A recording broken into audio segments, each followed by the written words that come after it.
அந்த நோயை பத்தி நம்ம தெரிஞ்சுக்கிறதுக்கும் நம்ம உடம்ப பத்தி நம்ம அதிகமா புரிஞ்சுக்கிறதுக்குமான ஒரு பெட்டர் அண்டர்ஸ்டாண்டிங்கை கொடுத்துச்சுன்னு சொல்லலாம். அரை வயிறு சாப்பாடு, கால் வயிறு தண்ணி, கால் வயிறு காத்து. ஒரு நாளைக்கு ஒரு வேலைக்கு வந்துட்டு 32 கவலம் வந்துட்டு நம்ம சாப்பிடுறது அப்படிங்கிறது வந்துட்டு டைஜஷன்லயே 4 வெரைட்டிஸ் இருக்காமா. இது எல்லாத்தையும் தாண்டி டி செரிமானம் அப்படின்னு ஒரு விஷயம் இருக்கு. ஸோ இந்த பிசிஓஎஸ் அப்படிங்கிற விஷயம் வந்துட்டு 5ல் ஒரு பொண்ணுக்கு வந்துட்டு டெஃபினட்டா இருக்கு அப்படிங்கறது வந்துட்டு ஸ்டாட்டிஸ்டிக்ஸ் படி இருக்கு. பட் பிசிஓஎஸ் அப்படிங்கிற இந்த விஷயம் ஃபுட் மூலியமா கம்ப்ளீட்லி ரிவர்சபிள். புக் படிக்கிறது வந்துட்டு ஒரு என்டர்டைன்மெண்ட்டுக்கு மட்டும் இல்லாம உடம்புக்கு தேவையான விஷயங்களையும் வந்துட்டு புக்ஸ்ல இருந்து மூலியமா நம்ம கத்துக்க முடியும் அப்படிங்கிறதுக்கான பெஸ்ட் எக்ஸாம்பிள் தான் இந்த புக்னு சொல்லலாம். நம்ம பாடி ஹெல்த்தை நல்லா மெயின்டைன் பண்ணணும் அப்படிங்கிற கான்செப்ட் எஸ்பெஷலி இந்த கோவிட் எராக்கு அப்புறமா நமக்குள்ள பரவலா அதிகரிச்சிருக்குன்னு சொல்லலாம். ஆனா அப்படிப்பட்ட பாடி ஹெல்த்தை மெயின்டைன் பண்றதுக்காக காலையில எந்திரிச்சோடனே ஹை ப்ரோட்டீன் பேக்டு பிரேக்ஃபாஸ்ட், மதியம் calorie deficit lunch and evening வந்துட்டு டின்னருக்காக ஒரு ஸ்பெஷல் பிளான், இந்த மாதிரி டயட் பிளான்ஸ்லாம் ரொம்ப கஷ்டமா இருக்கு மெயின்டைன் பண்றதுக்கு அண்ட் ஆல்சோ காஸ்ட்லியா இருக்கு அப்படின்னு நீங்க நினைச்சீங்கன்னா நம்ம வீட்டில் இருக்க விஷயங்களை வச்சு நம்ம பாடி ஹெல்த்தை எப்படி இம்ப்ரவைஸ் பண்ணலாம் அண்ட் ஆல்சோ நமக்கு ஏற்படுற குட்டி குட்டி உடல் உபாதைகளை நம்ம வீட்டில் இருக்க பொருட்களை வச்சு எப்படி சரி பண்ணலாம், கேன்சர், ஹார்ட் அட்டாக் மாதிரி பெரிய பெரிய நோய்கள் வராம தடுக்கிறதுக்கு நம்ம எந்தெந்த மாதிரியான மீல் ப்ரிப்பேர் பண்ணலாம் அண்ட் எந்தெந்த மாதிரியான விஷயங்களை வீட்டுல இருக்க பொருட்களை வச்சு செஞ்சு சாப்பிட்றதும் குடிக்கிறதும் நல்லது, இந்த மாதிரியான பல விஷயங்களை சொல்றதுதான் சித்தாவரம் அப்படிங்கிற இந்த புக்கை எழுதினவர் சித்த மருத்துவர் டி. பாஸ்கரன். குமுதம், ஹிந்து தமிழ், தினகரன் இந்த மாதிரியான மேகசின்ஸ்ல கிட்டத்தட்ட 200க்கும் மேலையான கட்டுரைகள் வந்து இவர் எழுதியிருக்காரு. இந்த கட்டுரைகள்ல ஒரு 20 கட்டுரைகளை செலக்ட் பண்ணி தான் இந்த புக்ல கொடுத்திருக்காங்க. அண்ட் இந்த புக்கை படிக்கும் போது வேற எங்கெங்கேயோ இருக்க கான்செப்ட் எல்லாத்தையும் சேர்த்து அப்படியே ஆர்கனைஸ் பண்ணி கிளம்ஸியா இருக்க மாதிரி ஒரு ஃபீல் இல்லாம எக்ஸாக்டா ஒரு புக்கை ஸ்டார்டிங்ல இருந்து எண்டிங் வரைக்கும் கரெக்டா எழுதியிருந்தா எப்படி இருக்குமோ அந்த மாதிரியான ஒரு கோர்வையான சொல்லாடல் அண்ட் ஆல்சோ ரிலேட்டடான டாபிக்ஸ், ஒண்ணுக்கு ஒன்று இன்டர் ரிலேட்டடான டாபிக்ஸாவுமே இருந்துச்சு. சித்த மருத்துவம் அப்படிங்கிறது ரிலீஜியஸ் ரிலேட்டடான ஒரு விஷயம், சாமி சம்பந்தப்பட்டமான ஒரு வைத்திய முறை அப்படின்னு நான் சின்ன வயசுல இருந்து நினைச்சுக்கிட்டு இருந்தேன். சித்தா ரிலேட்டடான புக்ஸ் எடுத்து படிக்கும் போதுமே கூட இந்த விஷயம் உங்களுக்கு இருக்கா, இதை பண்ணுங்க சரியாயிரும் அப்படிங்கிற மாதிரியான ஒரு பரிகாரம் ரிலேட்டடான கான்செப்டாவே தான் சொல்லியிருப்பாங்களே தவிர இந்த விஷயத்தை ஏன் பண்ணணும், எதுக்கு பண்ணணும், இதுக்கு பின்னாடி இருக்க மெடிசினல் பெனிஃபிட்ஸ் என்னென்ன அப்படிங்கிற மாதிரியான எந்த ஒரு எக்ஸ்பிளனேஷனுமே இல்லாம இருந்ததுனால அதை நம்புறது அப்படிங்கிறது வந்துட்டு எனக்கு வந்துட்டு எட்டாத கனியாவே தான் இருந்துச்சு. பட் சித்த மருத்துவர் டி. பாஸ்கரன் எழுதியிருக்க இந்த புக்ல ஒரு நோய் நமக்கு வர்றதுக்கு முன்னாடி அதை எப்படி ப்ரிவென்ட் பண்ணலாம் அண்ட் அந்த நோய் வந்ததுக்கு அப்புறமா அதை எப்படி சரி பண்ணலாம், இந்த விஷயங்கள்லாம் சாப்பிட்டா என்னென்ன மாதிரியான மெடிசினல் பெனிஃபிட்ஸை நம்ம உடம்புல ஏற்றி அதை வந்துட்டு அந்த நோய்க்கு எப்படி அதை எதிராக மாத்துது அப்படிங்கிற மாதிரியான ஒரு கம்ப்ளீட் டீடைல்டான எக்ஸ்பிளனேஷன் அந்த நோயை பத்தி நம்ம தெரிஞ்சுக்கிறதுக்கும் நம்ம உடம்பை பத்தி நம்ம அதிகமா புரிஞ்சுக்கிறதுக்குமான ஒரு பெட்டர் அண்டர்ஸ்டாண்டிங்கை கொடுத்துச்சுன்னு சொல்லலாம்.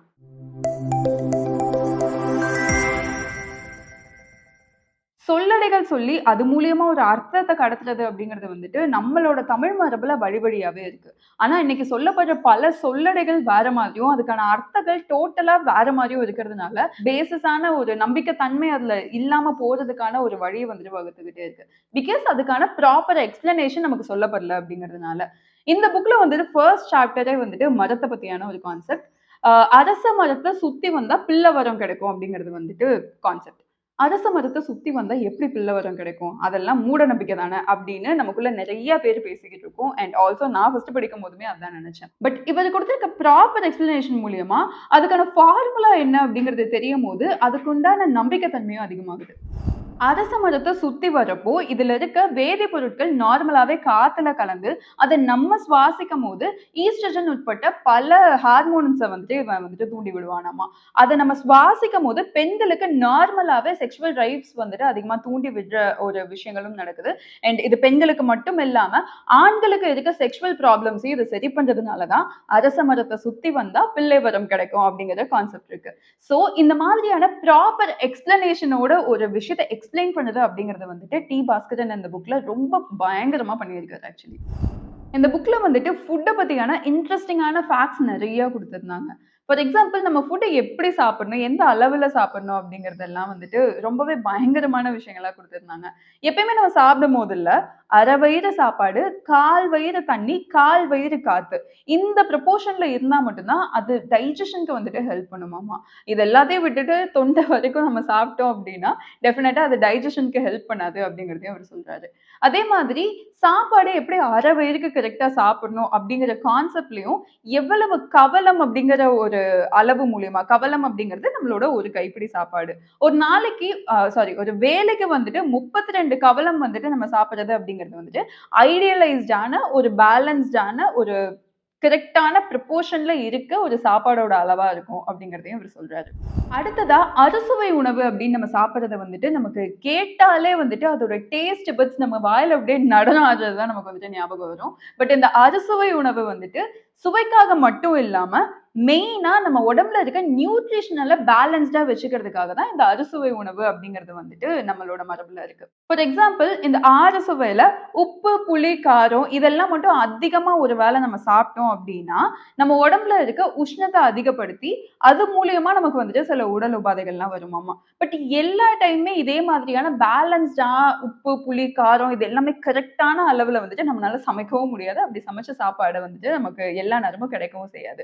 ஸோ இதுக்காக தான் ஈஸியான வேவா என்ன இருக்கு அப்படின்னா, இது எல்லாம் கூட குறையா இருந்தாலுமே கூட அத நம்ம கையில பெசையும் போது அதுல உண்டான நியூட்ரியன்ஸ் எல்லாம் பேலன்ஸ் ஆயிடுமா. இது எப்படி அப்படிங்கிற மாதிரி தான் எனக்கும் ஆச்சரியமா இருந்துச்சு. அதுக்கான எக்ஸ்பிளனேஷனையும் ப்ராப்பரா அவர் கொடுத்திருக்காரு. நார்மலாவே நம்மளோட சாப்பாடுல நம்ம கை வச்சு பிணையும் போது நம்ம கை உள்ளங்கையில மட்டும் கிட்டத்தட்ட ஒரு 17,000 சென்சரி நர்வல் எண்டிங்ஸ் இருக்காமா. சோ அந்த நர்வல் எண்டிங்ஸ் மூலியமா நம்ம பிரெயின் சிக்னலுக்கு நம்ம வந்துட்டு சாப்பிடுற சாப்பாடோட உணவு என்ன அப்படிங்கிறது பிரெயின் சிக்னல்ஸ் மூலியமா நம்ம நாக்குல இருக்க டேஸ்ட் பட்ஸ் தூண்டி விட்டுருவானா. சோ இதனால நம்ம டேஸ்ட் பட்ஸ் தூண்டப்படுறதுனால நம்ம அந்த சாப்பாடை வந்துட்டு கையில பெண்ணெஞ்சு சாப்பிடும் போது இந்த டேஸ்ட் எல்லாமே பேலன்ஸ்ட் ஆகி நம்ம பாடிக்கு தேவையான நியூட்ரிஷனலும் கரெக்டான லெவல்ல நம்ம பாடிக்கு உள்ள போறதுனால தான் நம்ம கல்ச்சர்ல கையில எடுத்து சாப்பிடணும், சாப்பாடை நல்லா பெண்ணெஞ்சு சாப்பிடணும் அப்படிங்கறத வந்துட்டு சொல்ல ஆரம்பிச்சிருக்காங்க.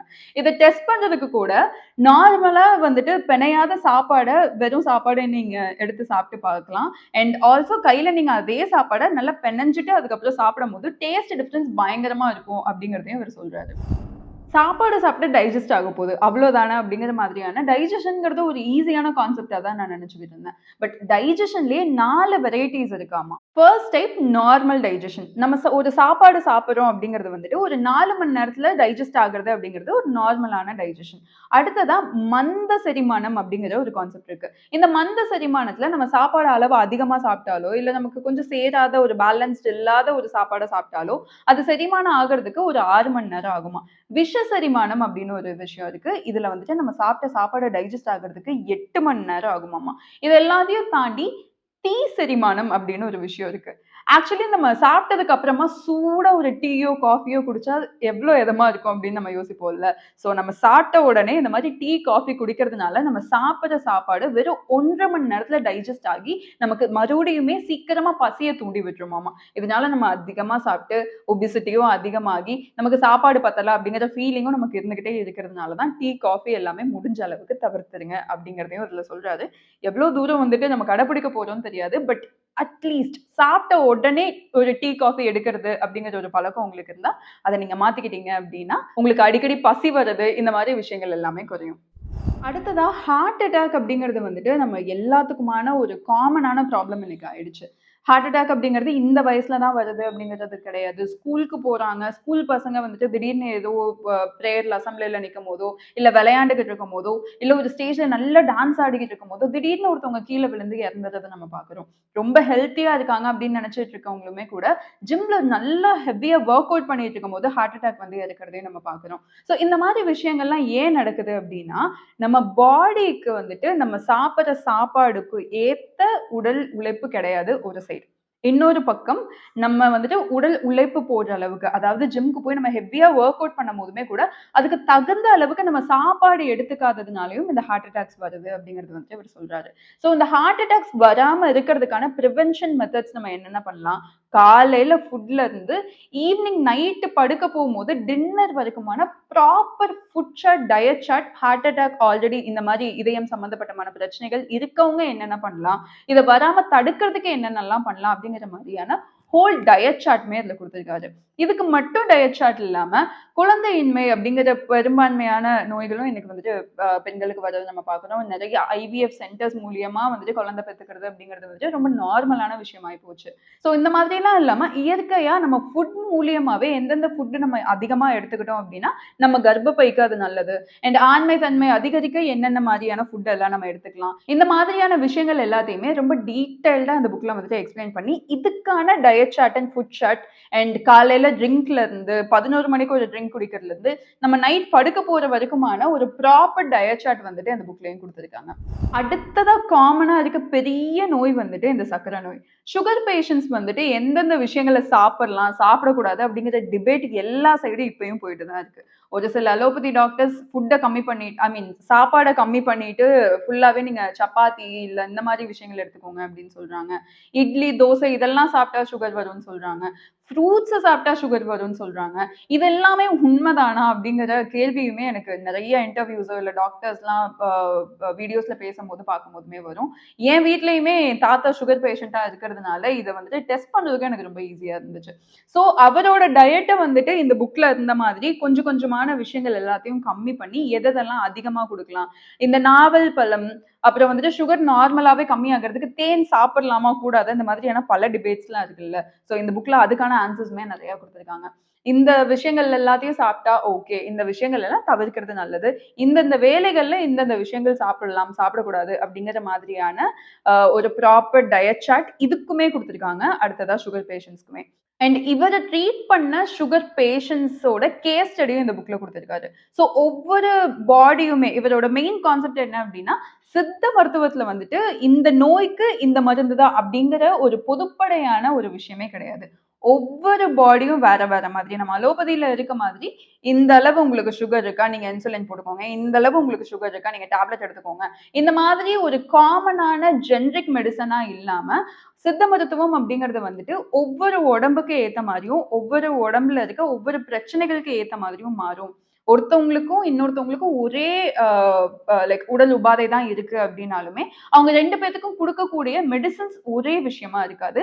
அவங்களோட பாடியில எந்த அளவுக்கு கண்டாமினேஷன் இருக்கு, அவங்களோட நோய் வந்துட்டு எந்த லெவல்ல இருக்கு, அண்ட் ஆல்சோ அவங்களோட பாடி டைப் என்னங்கிறத பொறுத்து தான் வந்துட்டு சித்தால வந்துட்டு மருந்துகள் வந்துட்டு கொடுக்கப்பட்டு இருக்கு. அண்ட் இவரோட மருந்துமே அந்த மாதிரி தான் எல்லா பேஷண்ட்ஸ்க்குமே கொடுக்குறாரு. பெண்களான நமக்கு இன்னைக்கு இருக்க பெரும்பாலான பிரச்சனைகள்ல ஒண்ணு பிசிஓடி, பிசிஓஎஸ். ஸோ இந்த பிசிஓஎஸ் அப்படிங்கிற விஷயம் வந்துட்டு 5ல ஒரு பொண்ணுக்கு வந்துட்டு டெஃபினட்டா இருக்கு அப்படிங்கறது வந்துட்டு ஸ்டாட்டிஸ்டிக்ஸ் படி இருக்கு. ஸோ இந்த பிசிஓஎஸ் அப்படிங்கிற ஒரு விஷயம் ஒரு பாடி ஒர்க் அவுட்ஸ் மூலியமா ஸ்டார்டிங் ஸ்டேஜா இருந்தா கியூர் பண்ணலாம். அப்படி இல்லை அப்படின்னா அதுக்கான மெடிசின்ஸ் நம்ம அதிகமா எடுக்க வேண்டியதா இருக்கும். பட் பிசிஓஎஸ் அப்படிங்கிற இந்த விஷயம் ஃபுட் மூலியமா கம்ப்ளீட்லி ரிவர்சபிள் அப்படிங்கறத வந்துட்டு சித்தால சொல்றாங்க. இது மட்டும் இல்லாம நம்ம பாடி ஹெல்த்தை நார்மலா மெயின்டைன் பண்றதுக்கு வாரத்துல எந்தெந்த நாள்ல குளிக்கணும், எப்படி எப்படி குளிக்கணும், எந்தெந்த தண்ணியில குளிக்கணும், அது எப்படிப்பட்ட தண்ணியில குளிக்கணும், கோல்டு வாட்டர்ல குளிக்கணுமா இல்ல ஹாட் வாட்டர்ல குளிக்கணுமா, இந்த மாதிரியான பல கன்ஃபியூஷன்ஸ்க்கும் ஆன்சர் கொடுத்திருக்காரு. பொடுகு தொல்லையில இருந்து, ஸ்கின் ஆக்னே இஷ்யூஸ்ல இருந்து, வின்டர் சீசன்ல வந்துட்டு நமக்கு ஏற்படுற சின்ன சின்ன உடல் உபாதைகள், சளி, காய்ச்சல், தலைவலி இந்த மாதிரி விஷயங்கள் எல்லாத்துக்குமே வந்துட்டு வீட்ல இருக்க ஸ்பைசஸ் வச்சு நார்மலா பட்டை, கிராம்பு, லவங்கம், தயிர், சீரகம் இந்த மாதிரியான ஈஸியா நம்ம ஃபுட்ல டெய்லியும் நம்ம அஞ்சரைப்பட்டியில இருக்க விஷயங்களை வச்சு நம்ம எப்படி வந்துட்டு இதெல்லாம் சரி பண்ணலாம் அப்படிங்கிற மாதிரியான ஒரு ஹோல் பேக்டான கைடுமே இந்த புக்ல வந்துட்டு கொடுத்திருக்காரு. இந்த புக்ல சீரகத்துக்கு வந்துட்டு ஒரு தனி சாப்டரே கொடுத்திருக்காங்க. ஸோ நார்மலா கிடைக்கிற சீரகத்துல வந்துட்டு இவ்வளவு விஷயங்கள் வந்துட்டு நம்மளால பண்ண முடியுமா அப்படிங்கிற மாதிரியான ஒரு ஆச்சரியமான உணர்வு தான் அந்த ஒரு சாப்டர் வந்துட்டு எனக்கு கொண்டு பண்ணுச்சு. சீரகம் வந்துட்டு நார்மலா நீங்க டிராவல் அதிகமா பண்ற பர்சனா இருந்தீங்கன்னா, நான் அதிகமா டிராவல் பண்ற பர்சன். ஸோ எனக்கு வந்துட்டு ஒவ்வொரு தடவை வெளில போயிட்டு வரும்போது சளி, காய்ச்சல், தலைவலி இந்த மாதிரி உடம்பு வலி இந்த மாதிரி ஏதாச்சும் ஒரு விஷயம் வந்துகிட்டே இருக்கும்.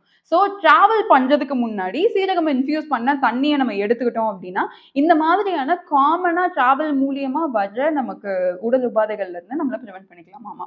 அடுத்ததா கோல்டன் வாட்டர் ஒரு 15 நாளைக்கு ஒரு தடவை குடிக்கிறதுனால நம்ம உடம்புல இருக்க எல்லா நச்சுத்தன்மைகளும் வெளியே போகுது அப்படிங்கறது வந்துட்டு சொல்றாரு. ஸோ கோல்டன் வாட்டர் அப்படிங்கிற பேரை கேட்கும் போதே பயங்கர ஃபேசினேட்டிங்கா இருக்குல்ல. பட் இதை பண்றது ரொம்ப ஈஸி. ஒரு வடை சட்டியில வந்துட்டு சீரகத்தை போட்டுட்டு லேசா அதை வறுத்த உடனே ஒரு லிட்டர் தண்ணி அதுல ஊத்திட்டு, அந்த 1 லிட்டர் தண்ணி 1/2 லிட்டர் தண்ணி ஆகுற வரைக்கும் அத காச்சம்போது, ஒரு கோல்டன் கலர்ல வந்துட்டு ஒரு தண்ணி நமக்கு கிடைக்கும். அந்த தண்ணிய ஒரு 15 நாளைக்கு ஒரு தடவ நம்ம குடிச்சுக்கிட்டே இருந்தோம் அப்டின்னா, நம்ம பாடியில இருக்க டாக்ஸிக் கன்டாமினேஷன்லாம் வெளிய வந்துட்டு தள்ளி விட்டுட்டு, நம்ம பாடியோட ஹெல்த் நல்லா மெயின்டெயின் ஆகுறதுக்கும், நம்மளோட ஸ்கின் ஹெல்த் வந்துட்டு இம்ப்ரூவ் ஆகுறதுக்கும் வந்துட்டு இத யூஸ் பண்ணலாம். இந்த புக்கோட இன்ட்ரோடக்ஷன் முதலா எனக்கு கிடைச்சது ஸ்ருதி டிவி அப்படிங்கிற யூடியூப் சேனல்ல இந்த புக் லான்ச்சோட ஈவென்ட் வந்துட்டு பப்ளிஷ் பண்ணியிருந்தாங்க. அண்ட் இந்த புக்கை லான்ச் பண்ணது வந்துட்டு சாரு நிவேதிதா. ஸோ அவர் மூலியமா தான் இந்த புக்கோட இன்ட்ரோடக்ஷன் முதல்ல எனக்கு கிடைச்சது.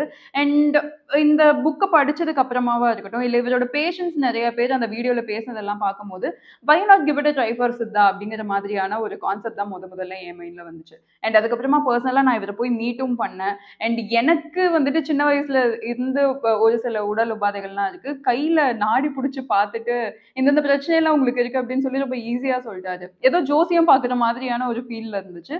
பட் அதுக்கான மருந்துகள் எடுத்துக்கிட்டதுக்கு அப்புறமே it is like feeling a lot more better. நான் பார்க்காத அலோபதி டேப்லெட்ஸ் இதுக்கு கிடையாது. பட் இருந்தாலுமே இதுக்கப்புறமா இவர பார்த்ததுக்கு அப்புறமா, இவரோட மெடிசின்ஸ் எடுத்ததுக்கு அப்புறமா கம்ப்ளீட்டா எனக்கு கியூர் ஆகுற ஒரு ஸ்டேஜ்க்கு இன்னைக்கு நான் வந்திருக்கேன் அப்படிங்கிறத வந்துட்டு பெருமையா சொல்றேன். அண்ட் என் ஃப்ரெண்ட்ஸ் சர்க்கிள்லயும் சரி, எனக்கு தெரிஞ்சவங்க சர்க்கிள்லயும் சரி, நான் ரெக்கமெண்ட் பண்ணி போன பல பேத்துக்கும் வந்துட்டு அவங்களோட உடல் உபாதைகளும் சரியாகி இருக்கு. அவங்களுக்கு இருந்த உடல்ல இருந்த பெரிய பெரிய பிரச்சனைகளுக்கும் வந்துட்டு பெட்டரான ரிசல்ட்ஸ் கிடைச்சிருக்கு அப்படிங்கிறது அவங்க சைட்ல இருந்து நான் தெரிஞ்சுக்கிட்டேன். ஸோ இவரை நீங்களும் போய் மீட் பண்ணும் அப்படின்னு நினைச்சீங்கன்னா கீழே டிஸ்கிரிப்ஷன்ல அதுக்கான லிங்க்ஸ், ஃபோன் நம்பர்ஸ் எல்லாமே அட்டாச் பண்ணியிருக்கேன். சண்டே சென்னைக்கு வராரு. அண்ட் ஆல்சோ திருச்சி, கோயம்புத்தூர், பெருந்துறை, பெங்களூர் அந்த மாதிரியான பல லொகேஷன்ஸ்லயும் வந்துட்டு அவர் பார்த்துக்கிட்டு தான் இருக்காரு. ஸோ அதுக்கான டீடைல்ஸ் எல்லாத்தையுமே நான் டிஸ்கிரிப்ஷன்ல ஆட் பண்றேன். ஸோ உங்களுக்கும் இன்ட்ரெஸ்டடா இருந்தால் நீங்களும் சென்று பயனடைந்து கொள்ளவும். ஸோ புக் படிக்கிறது வந்துட்டு ஒரு என்டர்டெயின்மெண்ட்டுக்கு மட்டும் இல்லாம, அண்ட் நம்மள வந்துட்டு எங்கேஜா வச்சுக்கிறதுக்கும், நம்மள வந்துட்டு ஃபிக்ஷனலான வேர்ல்டுக்கு கூட்டு போறது மட்டும் இல்லாம, இந்த மாதிரியான நமக்கு தேவையான விஷயங்கள், நம்ம உடம்புக்கு தேவையான விஷயங்களையும் வந்துட்டு புக்ஸ்ல இருந்து மூலியமா நம்ம கத்துக்க முடியும் அப்படிங்கிறதுக்கான பெஸ்ட் எக்ஸாம்பிள் தான் இந்த புக்னு சொல்லலாம். அண்ட் தேநீர் பதிப்பகம் வந்துட்டு இந்த புக்கை வந்துட்டு லான்ச் பண்ணியிருக்காங்க. ஸோ இந்த புக்கை நீங்க வாங்கி படிச்சு பார்க்கணும் அப்படின்னு ஆசைப்பட்டீங்கன்னா டிஸ்கிரிப்ஷன்ல அதுக்கான லிங்க் இருக்கு. கண்டிப்பா வாங்கி படிச்சு பாருங்க. இந்த மாதிரியான ரிலேட்டபிளான புக்ஸை பத்தி தெரிஞ்சுக்கிறதுக்கும், புக் ரிவ்யூஸை கேட்கறதுக்கும் books and beyond with Rupa அப்படிங்கிற இந்த சேனலை சப்ஸ்கிரைப் பண்ணிக்கோங்க. அண்ட் நான் எந்தெந்த புக்ஸ்லாம் படிக்கிறேன் அப்படின்னு நீங்க அப் டு டேட்ல தெரிஞ்சுக்கணும் அப்படின்னா கீழே வந்துட்டு என்னோட இன்ஸ்டாகிராம் ஹேண்டில் கொடுத்துருக்கேன். லவ் ஒன் புக் அப்படிங்கிற அந்த இன்ஸ்டாகிராம் ஹேண்டில் நீங்க ஃபாலோ பண்ணியும் நான் என்னென்ன புக் டே டு டே லைஃப்ல நான் படிச்சுக்கிட்டு இருக்கேன், எந்தெந்த புக்ஸ் எனக்கு பிடிச்ச வரிகள் இருக்கு அப்படிங்கிறதையும் நான் அதில் வந்து அப்டேட் பண்ணுவேன். ஸோ அதை நீங்க பார்த்து தெரிஞ்சுக்கலாம். இன்னொரு புக் ரிவ்யூல உங்களை வந்து சந்திக்கிறேன். அது வரைக்கும் this is Rupa she signing off. Thank you so much and have a great day.